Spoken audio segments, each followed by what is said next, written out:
Assalamualaikum warahmatullahi wabarakatuh. Perkenalkan, kami dari kelompok 3. Kami akan membahas materi untuk mata kuliah Sistem Informasi Manajemen dengan subbab yang akan kami bahas yaitu Enterprise Content Management System atau ECMS. Perkenalkan, sebelumnya saya Nomor Manusia. Nama saya Putri Hanawan, saya Angelina Tiwi, saya Zara. Saya Teddy Saputra.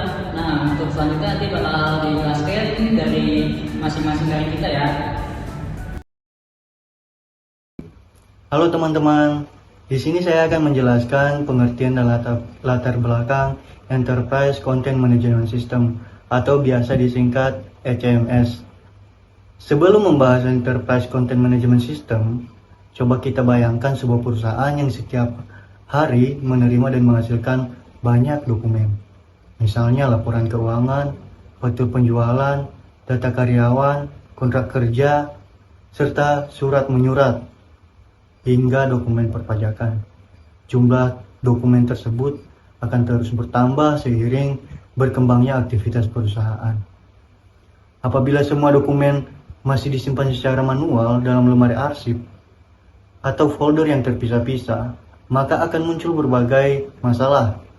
Misalnya, dokumen sulit ditemukan ketika dibutuhkan, berisiko kehilangan ataupun rusak, serta memiliki dan memerlukan waktu yang lama untuk proses pencarian.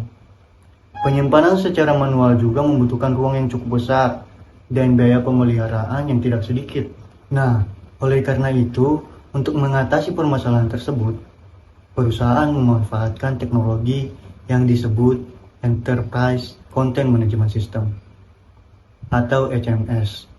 Sistem ini adalah sistem yang digunakan untuk menjaga, mengelola, menyimpan, mengatur, dan mengamankan, serta mendistribusikan dokumen serta informasi digital secara terpusat dalam satu platform. Dengan adanya sistem ini, seluruh dokumen perusahaan dapat tersimpan secara rapi dan terorganisir. Karyawan dapat mencari dokumen hanya dalam hitungan detik melalui sistem pencarian, tanpa harus membuka banyak folder atau mencari arsip fisiknya. Selain itu, perusahaan juga dapat mengontrol siapa saja yang berhak untuk mengakses dokumen tertentu, sehingga keamanan informasi menjadi lebih terjamin. Nah, di era transformasi digital saat ini, ECMS menjadi kebutuhan penting bagi perusahaan karena mampu membantu pengelolaan informasi yang jumlahnya semakin besar dan kompleks. Oleh karena itu, banyak organisasi mulai beralih dari sistem manual ke sistem digital berbasis ECMS agar pekerjaan menjadi lebih efektif dan efisien. Nah, untuk latar belakangnya sudah saya jelaskan, kemudian kita masuk ke fungsi dan komponen ECMS yang akan dilanjutkan oleh teman saya. Terima kasih. Baik, saya akan menjelaskan slide berikutnya tentang fungsi dan komponen ECMS. Setelah memahami pengertian ECMS, selanjutnya saya akan menjelaskan mengenai fungsi dan komponen yang terdapat dalam sistem ini. Fungsi utama ECMS adalah membantu perusahaan mengelola seluruh dokumen dan informasi agar lebih terorganisir, mudah ditemukan, aman, dan dapat digunakan secara efektif. Dengan adanya ECMS, proses kerja yang sebelumnya dilakukan secara manual dapat dilakukan secara digital, sehingga dapat menghemat waktu dan meningkatkan produktivitas kerja. Selain itu, ECMS juga berfungsi untuk mengurangi risiko kehilangan dokumen, menjaga kerahasiaan informasi perusahaan, serta mempermudah proses kolaborasi antar bagian dalam organisasi.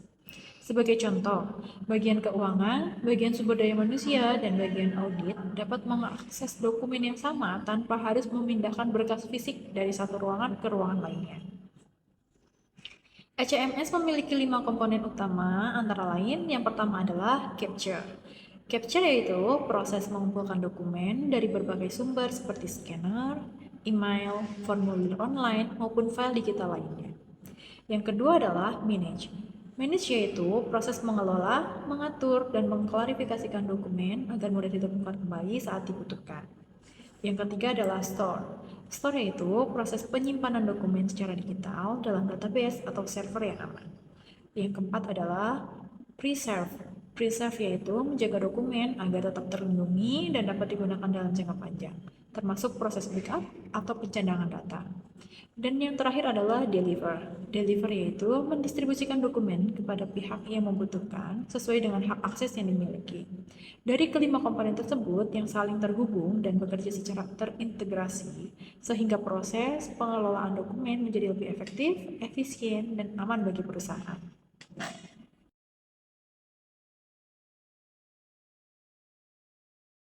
Selanjutnya, saya akan menjelaskan mengenai cara kerja dan jenis dokumen yang dikelola.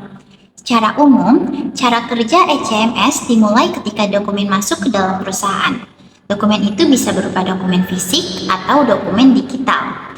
Jika dokumen masih berupa kertas, dokumen akan dipindai menggunakan scanner dan diubah menjadi dokumen digital. Sedangkan dokumen yang sudah berbentuk digital dapat langsung dimasukkan ke dalam sistem. Nah, setelah dokumen masuk, sistem akan melakukan proses pengelompokan dan penyimpanan. Dokumen dapat dikategorikan berdasarkan jenis, tanggal, divisi, atau kebutuhan tertentu. Dengan adanya pengelompokan ini, proses pencarian dokumen menjadi jauh lebih mudah. Nah, ketika dokumen diperlukan, pengguna cukup mengetikkan kata kunci tertentu pada sistem pencarian. Dalam beberapa detik, dokumen yang dicari dapat ditemukan tanpa harus membuka banyak folder atau mencari arsip secara manual. Hal ini tentu dapat menghemat waktu dan meningkatkan efisiensi kerja. Selain itu, ECMS juga memungkinkan perusahaan untuk melacak aktivitas perusahaan dokumen seperti siapa yang membuka, mengedit, atau mengunduh dokumen tersebut. Fitur ini sangat membantu dalam menjaga keamanan dan akuntabilitas penggunaan dokumen. Jenis dokumen yang dapat dikelola oleh ECMS sangat beragam, seperti laporan keuangan, bukti transaksi, faktur penjualan, kontrak kerja, dokumen pajak, surat menyurat, data karyawan, email perusahaan, hingga file gambar, audio, dan video. Dengan demikian, seluruh informasi penting perusahaan itu dapat tersimpan secara terpusat, rapi, aman, dan mudah diakses kapan saja saat dibutuhkan.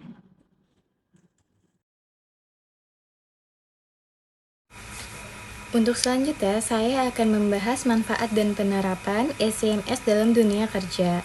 Salah satu manfaat utama ECMS adalah mempercepat proses pencarian dokumen. Jika sebelumnya karyawan membutuhkan waktu yang cukup lama untuk mencari arsip-arsip tertentu, dengan ECMS, dokumen dapat ditemukan hanya dalam hitungan detik melalui sistem pencarian digital. Untuk manfaat berikutnya adalah meningkatkan keamanan data. Tidak semua penggunaan dapat mengakses seluruh dokumen karena sistem ini menggunakan pengaturan hak akses. Dengan demikian, dokumen yang bersifat rahasia dapat terlindungi dari pihak yang tidak berwenang. Selain itu, ECMS juga membantu mengurangi penggunaan kertas atau paperless office. Hal ini dapat menghemat biaya operasional perusahaan sekaligus mendukung upaya pelestarian lingkungan. Dalam bidang akuntansi, ECMS memiliki peran-peran yang sangat penting karena sistem ini digunakan untuk menyimpan bukti-bukti transaksi, menyimpan faktur-faktur, laporan keuangan, dokumen audit, serta dokumen perpajakan. Dengan menyimpan yang terpusat, proses pemeriksaan dokumen menjadi lebih mudah dan cepat. Saat ini, ECMS telah banyak diterapkan di berbagai sektor. Contohnya di perbankan, ECMS digunakan untuk mengelola data nasabah dan dokumen transaksi. Untuk di rumah sakit, ECMS itu juga membantu penyimpanan rekaman medis pasien ataupun rekaman medis lainnya. Untuk di universitas, ECMS digunakan untuk mengelola data akademik dan administrasi keuangan, serta data-data yang lain. Sedangkan di perusahaan swasta, ECMS membantu pengelolaan dokumen operasional dan bisnis secara digital. Melalui penerapan-penerapan tersebut, ECMS terbukti mampu meningkatkan efisiensi kerja dan kualitas pengelolaan informasi dalam berbagai organisasi.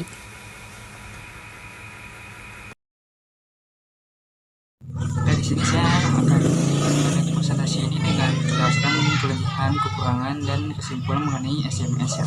Nah, untuk yang pertama itu kan kelebihan ECMS.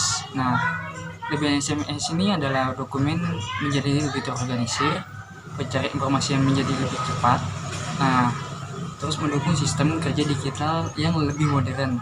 Selain itu, SMS juga membantu perusahaan mengurangi penggunaan kertas, menghemat ruang penyimpanan PC, dan meningkatkan produktivitas kerja karyawan nih. Nah, SMS juga mempermudah proses kolaborasi antar bagian dalam perusahaan karena dokumen dapat diakses secara bersama-sama sesuai dengan hak akses yang telah ditentukan. Dengan demikian, pekerjaan dapat diselesaikan dengan lebih cepat dan efektif. Nah, namun SMS ini juga memiliki beberapa kelemahan. Implementasi sistem ini membutuhkan biaya yang cukup besar, terutama untuk perangkat lunaknya nih, perangkat keras juga, dan proses instalasinya. Selain itu, perusahaan juga perlu memberikan pelatihan kepada pengguna agar dapat memanfaatkan sistem yang udah dibentuk ini buat penggunaan ini biar lebih maksimal gitu. Nah, sistem ini juga membutuhkan pemeliharaan dan pembaruan secara berkala untuk menjaga keamanan serta kinerja sistemnya. Jika tidak dikelola dengan baik, maka risiko gangguan sistem atau kehilangan dan data itu tetap terjadi.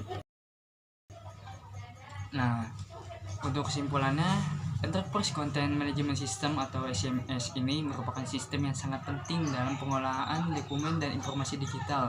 Dengan SMS, perusahaan dapat menyimpan, mengelola, mendistribusi dokumen secara lebih efektif, efisien, dan mudah.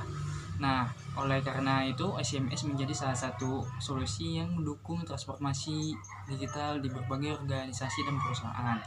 Nah, sekian dari saya juga sebagai penutup di presentasi kali ini ya. Terima kasih atas perhatiannya dan sampai jumpa lagi. Sekian dari kelompok kami, terima kasih dan sampai jumpa lagi.